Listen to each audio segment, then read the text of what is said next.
बहुत समय पहले एक पर्वतीय गांव में एक वृद्धा रहती थी, जो माता रानी की परम भक्त थी। उसका घर छोटा था, साधन सीमित थे, लेकिन उसका हृदय भक्ति से भरा हुआ था।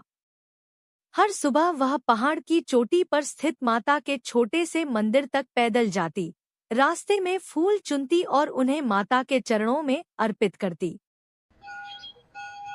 माँ रानी, तुम्हारे चरणों में सब कुछ एक वर्ष समर्पित। कड़ाके की ठंड पड़ी। बर्फ से रास्ते ढक गए और गांव का संपर्क आसपास के इलाकों से टूट गया। लोग भय और भूख से परेशान होने लगे। वृद्धा ने माता के सामने दीप जलाकर प्रार्थना की, माँ, मेरी नहीं, मेरे गांव की रक्षा करना। उसी रात गांव में एक अनोखा सपना फैल गया। कई लोगों ने देखा कि माता रानी सफेद वस्त्रों में पहाड़ों पर चल रही हैं और उनके चरणों से गर्माहट फैल रही है। सुबह होते ही बर्फ धीरे धीरे पिघलने लगी। पहाड़ी रास्ते खुल गए और नीचे की घाटी से सहायता और अनाज गांव तक पहुंचने लगा। गांव के लोग इसे माता की कृपा मानकर मंदिर में एकत्र हुए। भजन कीर्तन से पूरा वातावरण गूंज उठा।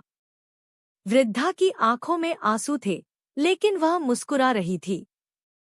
उसे लगा जैसे माता ने उसकी विनती सुन ली हो।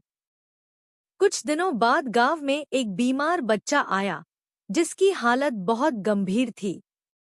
डॉक्टर दूर थे और समय कम था।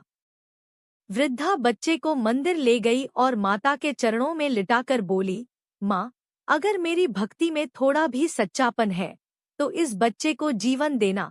रात भर वह दीप जलाकर बैठी रही। सुबह होते ही बच्चे की हालत में सुधार दिखने लगा। उसकी सांसें सामान्य होने लगी और चेहरे पर रंग लौट आया। लोगों के लिए यह किसी चमत्कार से कम नहीं था। गांव में फिर से हंसी और उम्मीद लौट आई।